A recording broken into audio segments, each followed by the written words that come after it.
Hello and welcome to Grody Unprofessional.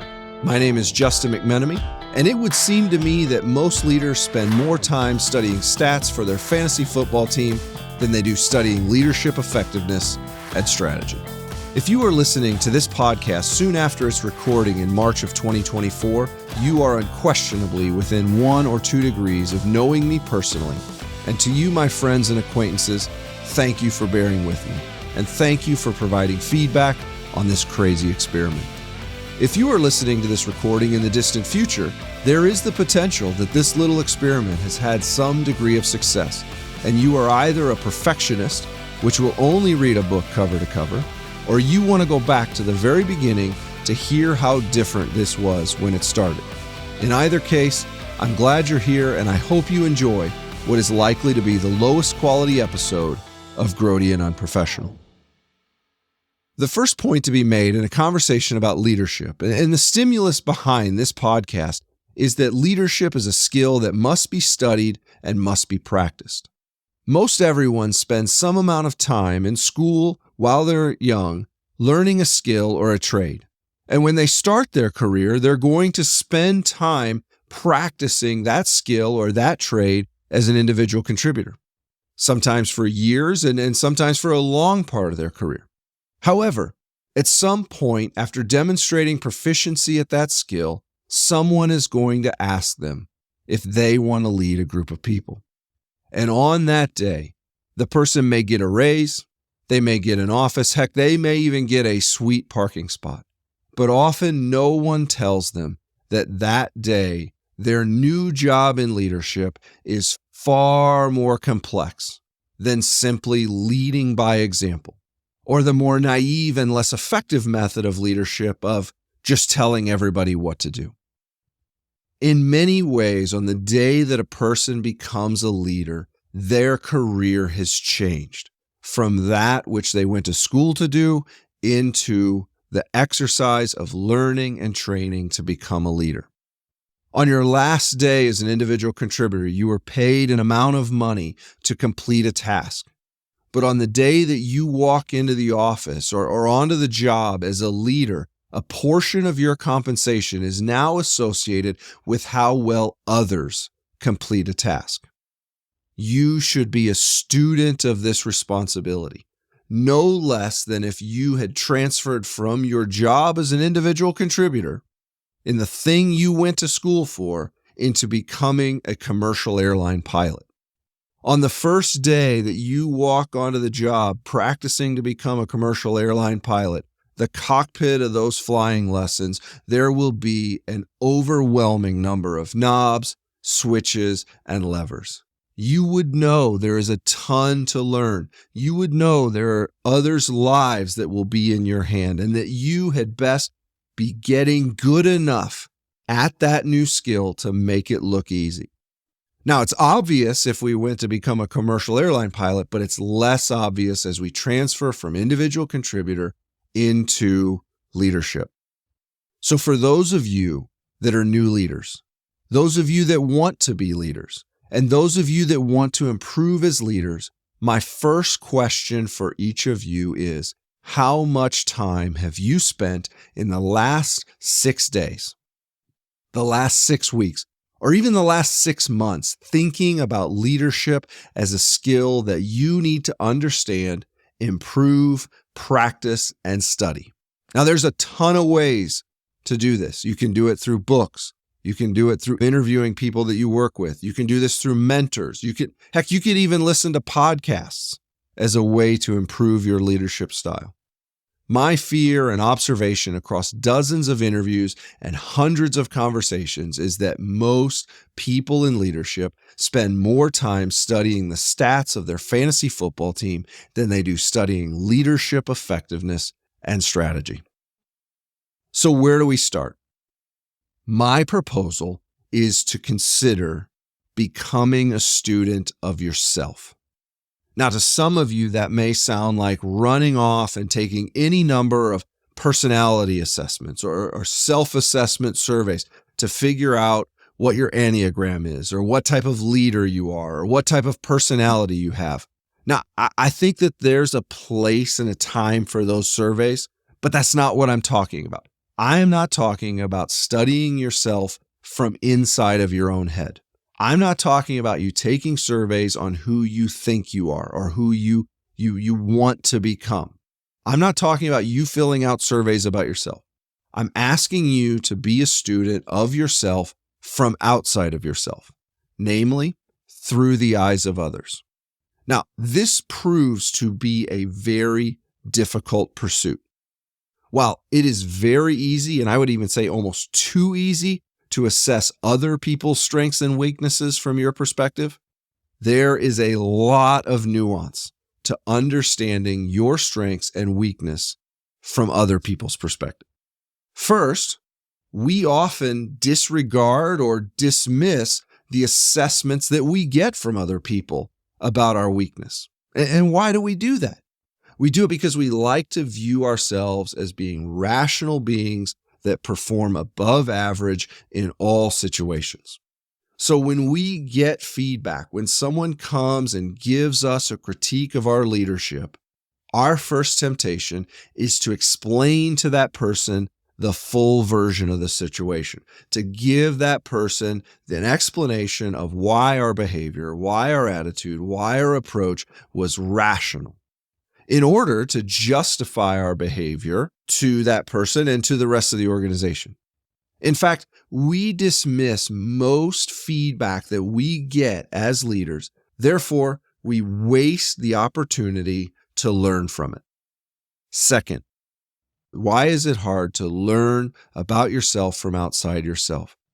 Good quality data about ourselves can be difficult to find.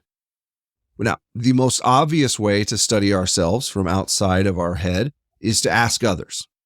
But what we find is that it's difficult to find people that are willing to be candid, constructive, and to give detailed feedback. In most professional arenas, feedback is uncomfortable. It creates tension. It creates unease. In particular, if you're asking someone that's on your team for feedback, right? They have to run the calculus in their own head of, this is the person that controls my bonus or my raises or my ratings at the end of the year. How transparent do I actually want to be with this person? If your workplace is like most, there is ample discussion about you as a leader when you're not around. But to your face, it is most likely that all you get are generalities and platitudes. In fact, it turns out the search for someone that will be candid and constructive about how others perceive you is a very difficult search. Now, you may come to the conclusion then and say, okay, well, I'll just ask people what they hear about me. And I would tell you, be very cautious about this approach. This often proves to be an unreliable source. First, people that are frustrated will often sensationalize their experiences when they tell a story about someone that is not present. The other opportunity or the other problem is that by asking a person what another person thinks of you, you're participating in an age-old game of telephone, which is, we know from elementary school, is very unreliable as a mechanism for retaining nuance and accuracy.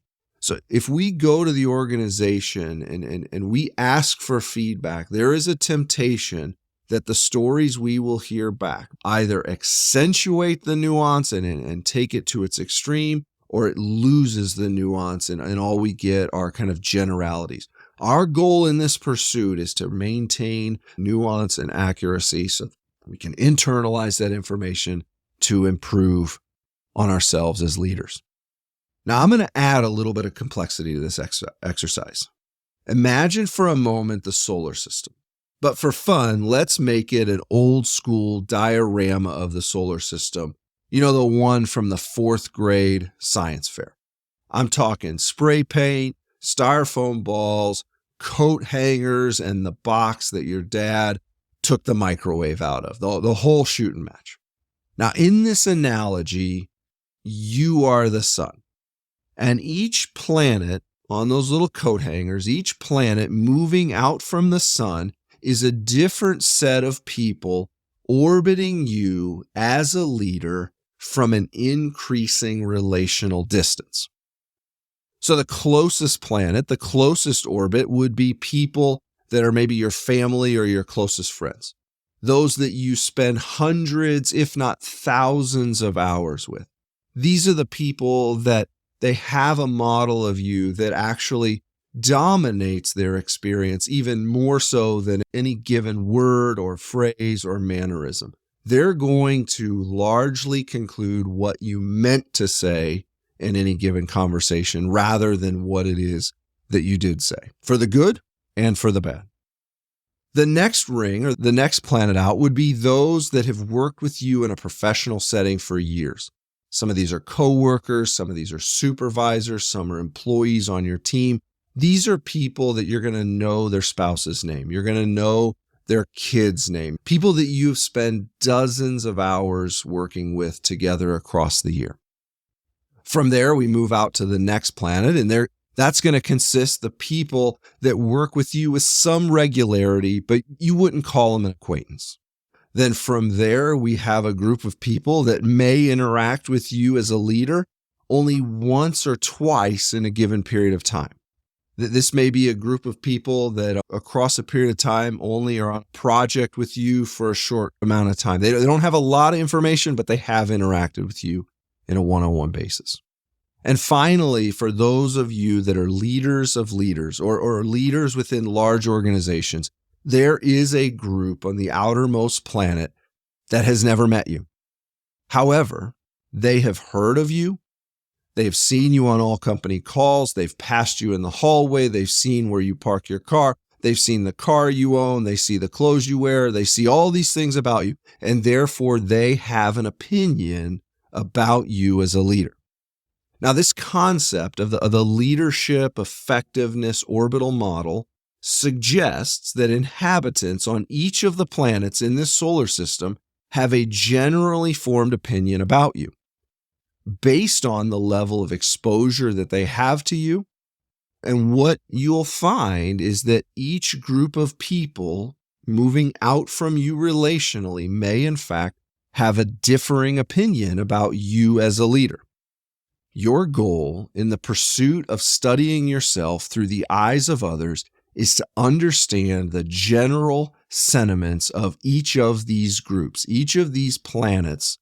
And what about you? What about your appearance, your demeanor, your actions, your inactions, your decisions, and all of the other aspects about you as a leader? What conclusion have they been led to? What is their perspective? What is their opinion on you as a leader? Now, I can hear someone rebutting right now. They say, wait, time out. I am who I am. And if somebody in the organization doesn't take the time to get to know me, their misguided opinion is their own fault, not mine. Or I hear the leader that says, Justin, my job is to set the direction. And I can't be held responsible for how people receive that direction. My job is to communicate the direction, and each individual in the organization has the responsibility to be motivated by that direction. And it doesn't matter how I communicate it, they still got to do their job. I would tell you that is a wrong view of leadership. Your company has placed you in a role in which you have oversight over other people. And seemingly, the company has elected to provide you with an elevated pay in exchange for that oversight. The company can only justify that pay if you are a force multiplier. If people both on your team and proximal to your team are giving more effort, are more engaged, or are more aligned than if your role was vacated and everyone reported up to the person that you work for. So yes, the opinion of the person that you have never met, whether executive, peer, or subordinate, their opinion matters. And it is your job to attempt to figure out what that opinion is, how that opinion was formed, and do something about it in a way that increases their effort, engagement, or alignment. Now, as you collect this information, you will find it interesting to see that among the different planets, where is your style most effective? Where is your style least effective? Different personalities, different demeanors, different styles lead to differing opinions across that orbital system. Now let's start with famous visionaries, right? There's very few famous visionaries. Doubt any of them are listening to this podcast, but let's take famous visionaries like Steve Jobs or Elon Musk. Now their leadership model, it would seem that the highest opinion that anyone has of them as a leader is on the far outermost planets. And as the person gets more exposure, more time with, more data on how they function, we actually see a declining sentiment of them as a leader. Right? Those on the outermost ring, these are huge organizations. These are people that have never met them, like customers or most of the employees in their company, for instance. And those people are typically die-hard fans. Right? Often these companies don't need to recruit because of the celebrity status of their CEO. However, as you read the biographies of these guys and you hear the stories of those that have moved closer and closer to these leaders through projects, through experience, through working with them, you often will hear descriptions of the leader that include egotistical, narcissistic, aggressive, or unrelenting in their pursuit of achieving a goal. They'll talk about how this leader had a vision, and there were so many objections to that vision, whether it was from investors or from customers or from suppliers or from engineering or for sales. And they were single-minded in their vision, and their personality became a bulldozer that had to push through all of those objections. Often the kindest version of the story is a person that says that though they worked with them for a period of time and they were visionary, it was exhausting. There were times and seasons of cruelty that they observed. But ultimately, they believe that the leader was driven in his actions by a single-minded focus on a more perfect product. And often they will actually credit the leadership style as enabling the team to accomplish more than was ever thought possible. Invariably, the biographer has to wrestle with the question, for this leadership type, was the innovation worth the relational carnage?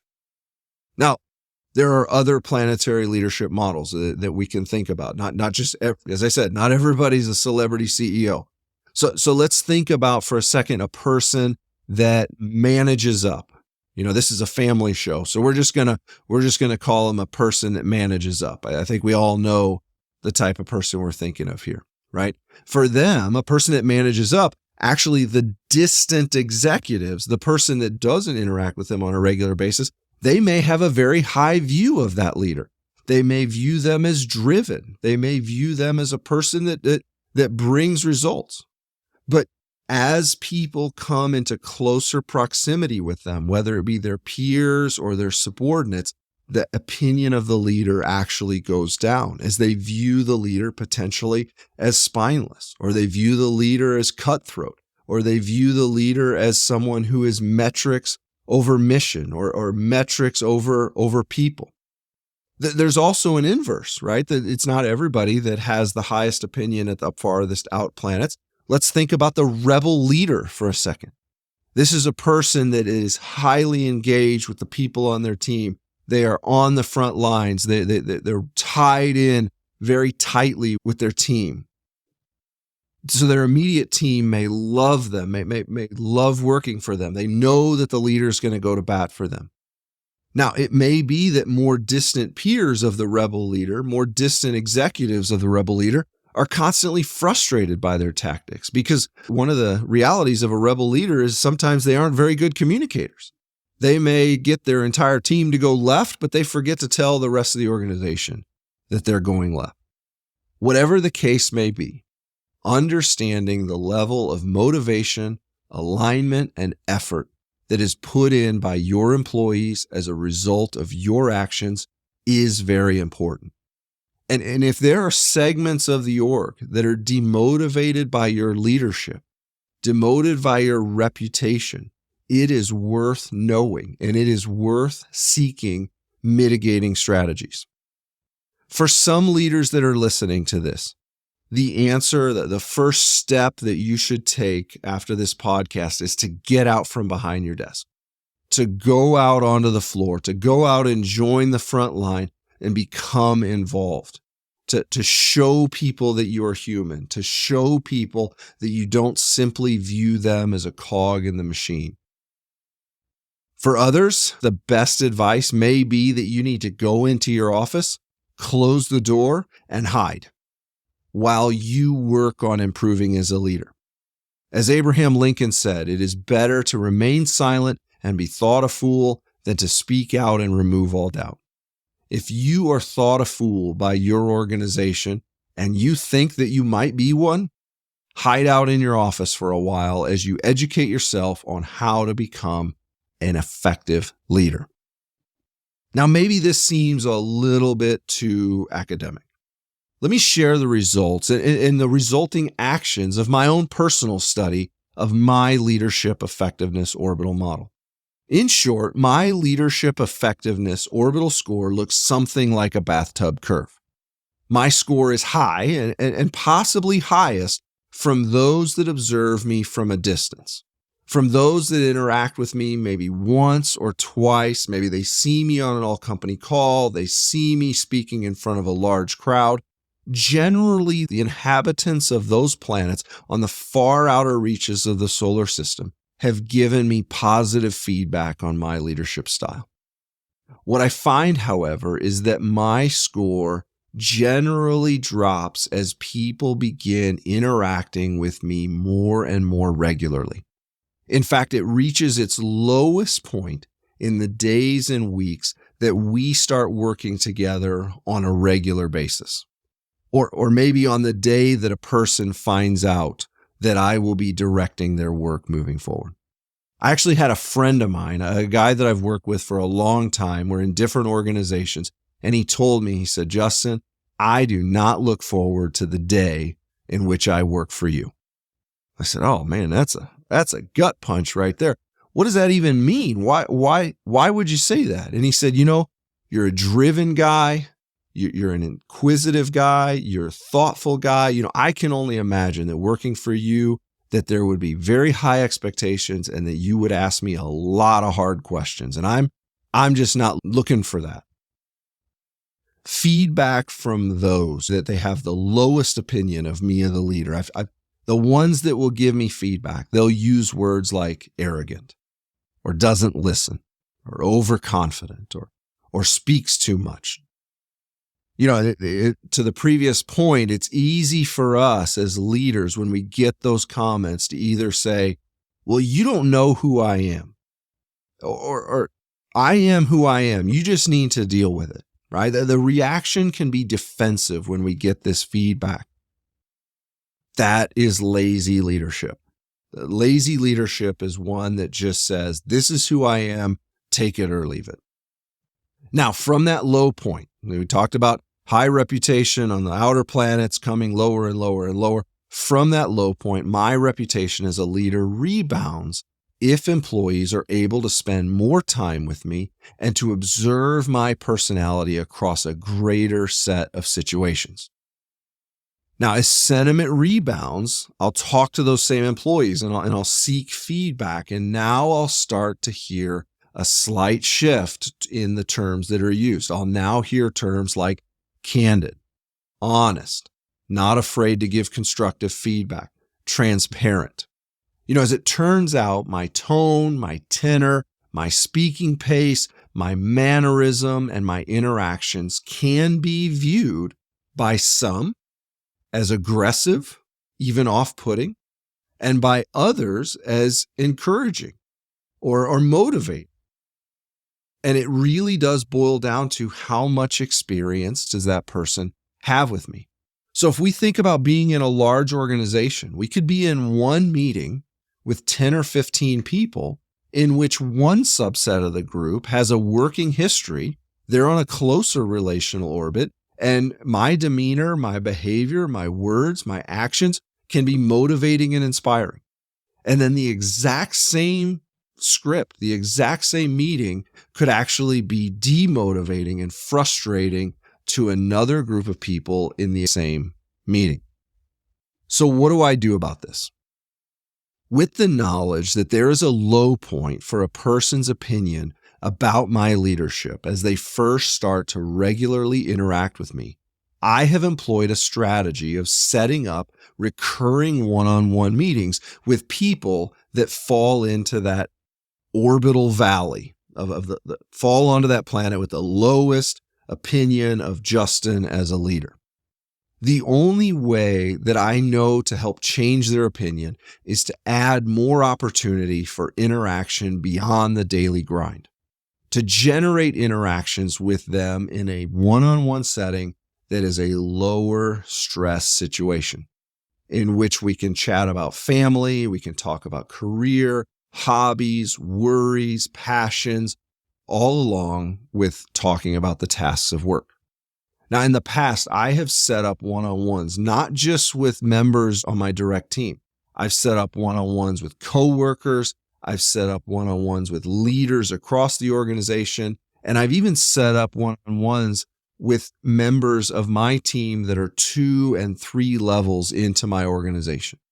This allows me the opportunity to add data points to their Justin model and to get past the he's an arrogant blowhard stage. One of the other things that I've done to help not only understand how I'm viewed through the eyes of others, but to improve my behavior in a way that people view it in a more positive way is take these employees that at one time had a low opinion of my leadership, and we've added time and we've added relationship, and now they have an improved view of my leadership. I've gone to those employees and I've said, hey, I trust your judgment. And I know that my behavior can frustrate, and in the past has frustrated you, and that there are sensitivities to certain ways that I've led, certain demeanors, certain things. And I want you to help me tag that information. You know, if we're in a meeting and you see me acting in a way that in the past would have frustrated you, please come to me after the meeting and share that information with me. Give me the details of what I said or how I said it or what I didn't do that created that frustration. Because if I don't have that information in a timely fashion, it's very difficult for me to improve, right? Think about getting an anonymous comment in an employee opinion survey at the end of the year that says, he's a jerk in meetings.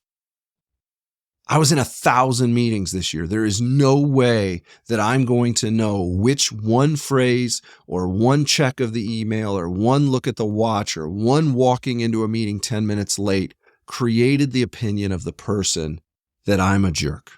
And so if I have spotters in the organization who are sensitive to the things that I do that can be frustrating and trust me enough that they'll come to me and tell me about it, I can start to learn those nuances that can create frustration.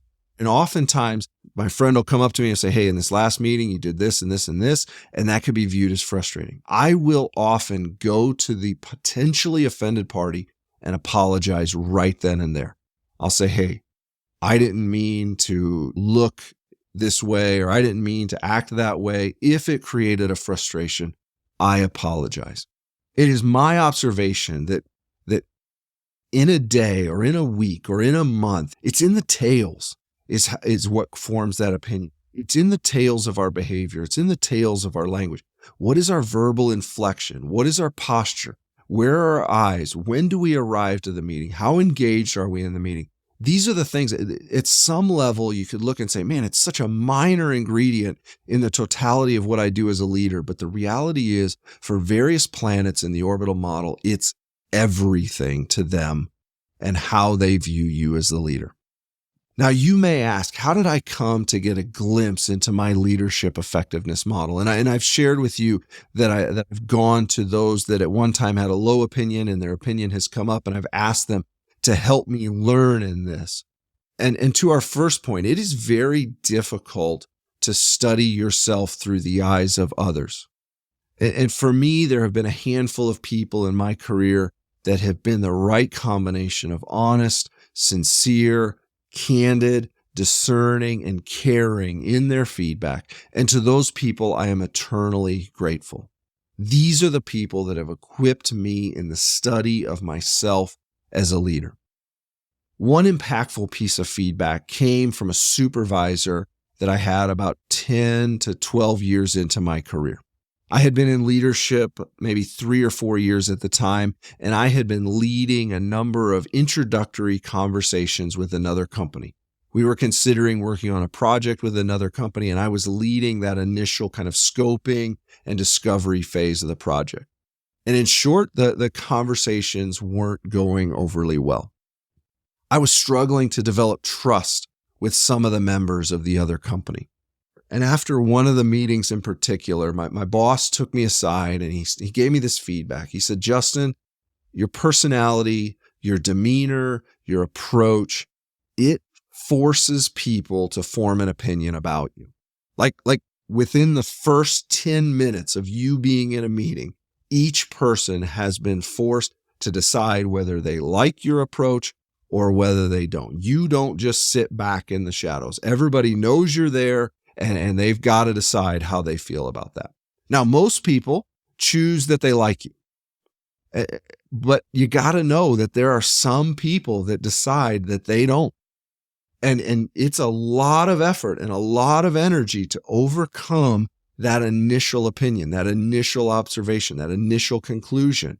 And most people see your approach, they see your candor, they see your humor, and they say, man, this is somebody that I could enjoy working with.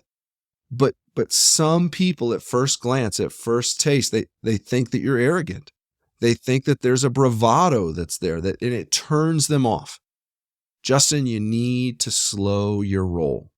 In those first hours of being introduced to somebody, you don't have to go full throttle. Let your personality come through over the course of a number of meetings. It doesn't all have to be put on display in the very first introduction to the group. Another memorable piece of feedback that came from a coworker about a year after I had joined a new group. One afternoon, somewhat out of the blue, my coworker turns to me and he says, you know, Justin, you are way less of a jerk than I thought you were going to be. Now, a quote like that, it can catch you off guard. Like we said, you get a quote like that, if you're not prepped for it, the defenses flare up. What do you mean? Who do you think? Go, just frustration, right? But a comment like that is an opportunity to learn something about yourself through the eyes of others. Now, if you can think quickly enough, if you can say, hey, what do you mean by that? Why did you think that I was a jerk? What exactly does that mean? And thankfully, I knew him well enough and we had enough trust in our relationship that I could ask those questions. And he said, Justin, before you came to our division, I had a very limited previous exposure to you, just a few meetings. But in that exposure, in that limited exposure, I really thought that you were kind of a glory getter, thought that you were a self-seeker. And it's been interesting to get to know you over the last year and see that that's really not your motivation. Your energy, your focus, it's about getting things done. It's about finding the facts and getting to a solution. It's not really about getting the light shined on you, but it took time for me to understand that, to translate the words you say and the actions into what the intent is behind it. These and other feedback gems have been a great aid to my development as a leader. But we must recognize that a person must trust us. They must feel safe enough to move beyond just thinking these things about us and actually telling us what they think of us. One very important question each leader should wrestle with is, Do the people in my organization feel safe enough to share their perspective of my leadership? Who are the people in my organization that I could go to and I could talk to them and they would give me candid, honest, transparent, and constructive feedback on who I am as a leader? If the answer to those questions is no, the organization wouldn't share with me, and no, I can't find anybody that would, I would tell you that changing that environment is priority number one on the path for you to grow as a leader. And the way you're going to have to do that is through humility and through candor and through transparency. You're going to need to go to the organization and show them that you know that you have flaws by naming those flaws and naming the things that you're doing to try to minimize those flaws and asking the team to help you be accountable to improving in those areas. And only as you show yourself as being someone who is candid and has a right self-assessment of themselves as a leader will the rest of the organization, essentially rooting for you, give you feedback to help you develop as a leader. As we wrap up, there are a couple key takeaways that I want to leave with you. Number one, just as there aren't any naturally born commercial pilots, there aren't any natural born leaders. In both instances, there are people born with a greater propensity to success in the discipline, but I assure you, those that make it look easy have put in the work. Number two, if you are not actively studying, practicing, and learning about leadership, you are not improving. Number three, who are you in the eyes of others from the many vantage points across the organization?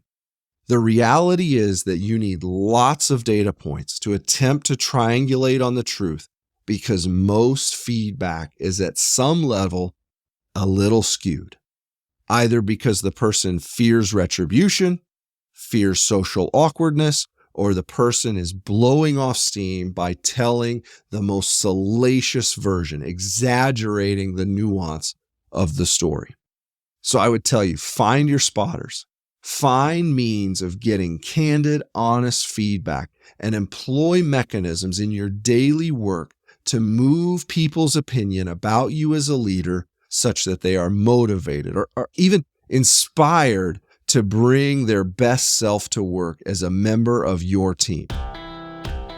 For anybody that wants to send comments, accolades, gifts in kind, you can reach me at justin@grody.io.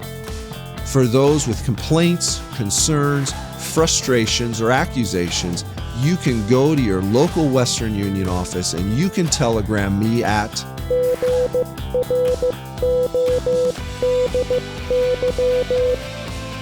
Thanks for your time.